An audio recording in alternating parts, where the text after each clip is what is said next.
This is Roy Downing for Business Day Online, bringing you another episode of the Espresso Shot.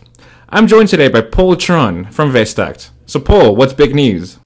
Pretty flat markets in Joburg so far today, although one might have expected a bit more fireworks. The Dow closing up nearly 3% higher in New York last night.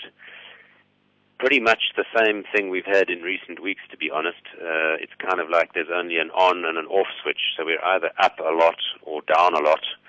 Up is obviously better than down, but for the moment perhaps one shouldn't be feeling too comfortable about market levels. Billiton has been particularly strong. Some indications perhaps that Australian tax proposal is starting to take some heavy blows below the waterline. On the international markets, ongoing conversation between the United States and China with regard to the management of that UN currency, which obviously the Chinese would like to see in one direction and the US in the other. Out of the Eurozone, no particularly negative headlines. Spain indicating that they don't necessarily need any outside assistance, thank you very much. I think most of the global markets' attention are focused, to be perfectly honest, on the soccer.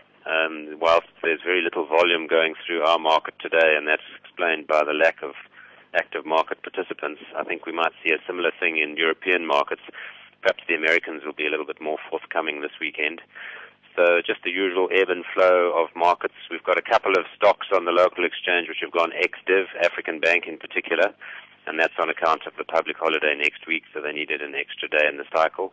And all things considered, slightly more measured and happy levels for markets, and hopefully we can build on this base and head back into the green next week.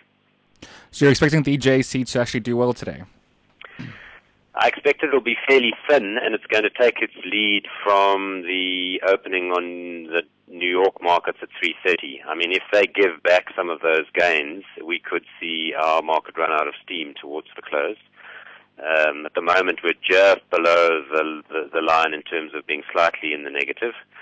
However, if the base is built upon and the market shoots higher from the 10,150 level on the Dow, which closed at last night, then it wouldn't surprise me either to see some of the short positions being covered, some of the market negativity ebbing, and us pushing firmly into the green.